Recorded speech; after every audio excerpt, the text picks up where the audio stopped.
What's up, everybody? Welcome to the channel and to this week's video. If you're a returning viewer, thank you so much for watching so far. But if you're new here, hi, my name's Chris, and this channel exists because a few months ago I jumped on a journey to lose 100 pounds in a year and created this channel and an Instagram page to share as well as document the transformation. So far, it's going pretty well. It's been exactly 3 months and I've lost 36 pounds total. The first 30 pounds came off really fast in the first 2 months, which I talk about in a previous episode. And then I hit what seemed like a plateau. And to make sure I was still on the right track, I purchased a body impedance scale on Amazon for 28 bucks to measure body fat percentage and skeletal muscle and a couple of other metrics in addition to weight, which I also talk about in a previous video. And I'll link both of them in the description here. At this point, my weight loss has slowed to where I've only lost 6 pounds in the last 30 days, which felt pretty discouraging at first glance because that's less than half of what I lost in the first 2 months, respectively. But that's where tracking all of the metrics has really been beneficial. In the last few weeks, while my progress has seemed to slow down, I've still decreased my BMI by an entire point, decreased my body fat percentage by 2%, increased my skeletal muscle and muscle mass by almost 2 pounds, increased my basal metabolic rate by 20 points, and still lost 6 pounds of total weight. I think that's a win. Those numbers may not seem like a big deal to you, but seeing those trends when weight loss slows really helps reduce negative talk. And that's what today's video is all about. The fear of fitness and overcoming roadblocks that often come with a health journey such as mine. I'm pretty excited about today's topic, but before we get into the title content, we've got to roll the intro.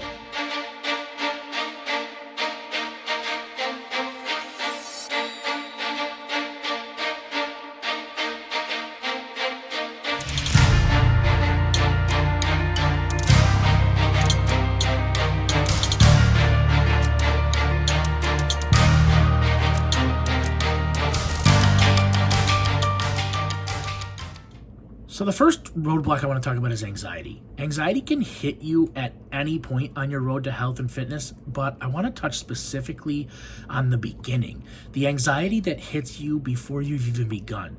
It sort of goes like this. You've acknowledged the fact that you're overweight. Great. You have admitted that you're not healthy and not happy, and you have made the decision to do something about it. You understand that losing weight is as simple as good diet and proper exercise. But instead of keeping it simple, you hit the World Wide Web looking for whatever lose weight quick diet you can find, and you become completely and almost instantly overwhelmed by the hundreds and thousands or hundreds of thousands of diet recommendations out there and the incredible amount of contradicting information out there as well. You think to yourself, how am I supposed to get healthy when there's no definitive answer and how I should fuel my body? You start telling yourself that, you don't have time to get a degree in nutrition and you're never going to be fit. But you push through that and maybe you consult your doctor or even hire a nutritionist or a dietitian to help you get started, assisting you in some education to help you build a plan that's the right fit for you. Nice job. Diet, check. But you're not out of the woods quite yet. Now you've got to find a gym or a workout plan and really get that exercise in. You learned your lesson with diet and you decide that you're not going to hit the internet just yet and instead schedule a tour of a few gyms in your area and maybe hit up a personal trainer or two to schedule an interview with them. As you walk through your first gym tour, you might be suddenly immersed in a sea of complex looking machines and a bunch of people with TV quality beach bodies and rippling muscles, and you're instantly hit by this baseball bat of self-consciousness and embarrassment. Maybe your heart sinks down, the hair in the back of your neck stands up, and you feel awkward as you exit the gym. That's not a good feeling, so you quickly cancel the rest of your gym tours for the day and move up your personal trainer interview. You tell yourself that if you're going to get fit, you're going to do it one-on-one with a trainer where no one else can see or judge you. Great work. You did it. Diet, check. Exercise plan, check.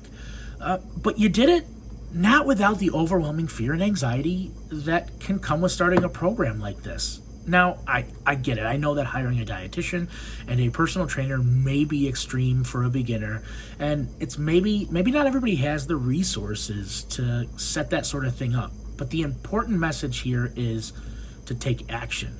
No matter what stage you are in on your health journey, the important thing to focus on, and the only thing that's going to beat anxiety, is taking action. It is important to acknowledge the fact that the change you are committing to is making you feel anxious, but acknowledge it, put your chin up, and start making the changes. Even if they're small changes, like, for example, removing sugary drinks and walking for a half an hour every day. Small choices and small steps like that can easily turn into big changes in the long run. Get out and do something. It might feel weird, it might feel strange, you may feel self-conscious about it, but you're really going to be glad that you did. The second roadblock I'd like to cover is depression. And depression can be a huge part of anybody's weight loss journey, and it can appear at any point in time and completely derail you from your goals if you let it. I know you may be thinking that most people that are overweight are probably already depressed, and working towards positive change can make you feel good. So why would somebody in the middle of their workout or in the middle of their fitness journey feel depressed? Well, it's not usually the same type of self-loathing depression you get from being fat. Sure, you're overweight and you decided to do something about it. You're eating better, you're working out, and you feel better than you have in years. But then it hits you. All of a sudden, the progress you were seeing in the beginning slows drastically, or maybe it even stops completely. Enter stage left, negative self-talk, and the infamous depression. You get sad and feel like you aren't good enough. You start telling yourself that you can't do it, and all this effort isn't worth it if you aren't going to see results. You half-ass your workout, and then when you get home from the gym, hop on the scale, and oh my God, you gained 2 pounds. You scream inside your head, how on earth did I gain 2 pounds? I've been so strict. You start to freak out a little bit, and as a result, you head down to the pantry and demolish an entire sleeve of Oreos. I've done it. And the downward spiral from there continues. When you're done, you look at the crumbs on the plate, or if you even used a plate at all, you might have just grabbed them right out of the package like a savage, and you see the crumbs and tell yourself that you have no willpower. You tell yourself that your workout sucks and that you're going to be fat forever. You might as well start getting used to it. You start to give up inside and accept yourself as an overweight failure, and you open that metaphoric window and throw all of your hard work over the past several months completely out. All because you plateaued and gained 2 pounds and had a little binge session.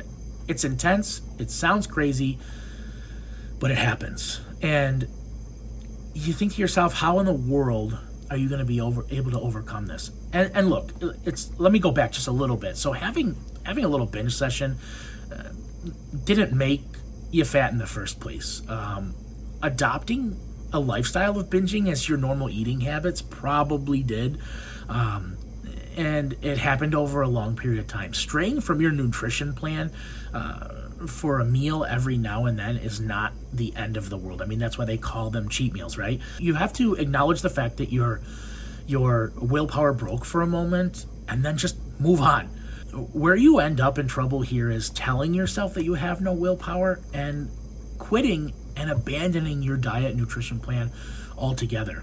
You know, as far as the rest of what we discussed as a possible scenario for depression, well, look, you can't stop plateaus and you cannot stop the depression from coming. But what you can do is expect it and prepare for it. Understanding that weight loss is not this like straight descending line down to your goal weight. There's going to be peaks, there's going to be valleys. Day to day, your weight will go up, your weight will go down. What you should be aiming for is long-term downward trends, measured like, say, weekly, monthly, or even yearly. As long as you are closer to your goal, say on day 30, than you were on day 1, then you're headed in the right direction.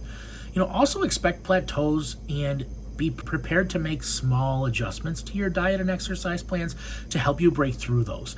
You know, understand when you do the same workout and the same diet for an extended period of time, your body's going to get used to it and it's going to find homeostasis in that state. You can break through this by slightly adjusting your macros. maybe fasting for a day or two and switching up the style and or the intensity of your workouts, and so on and so forth. The last roadblock I want to touch on is fear. Now, fear can attach itself and really be synonymous with anxiety and depression, again, as we previously discussed. But what I'm referring to here is a fear of the future, a fear of hitting your goal even, especially if you have a lot of weight to lose or if you have been overweight for a really long time. The fear that I'm talking about usually appears after you've experienced some significant changes as a result of your efforts.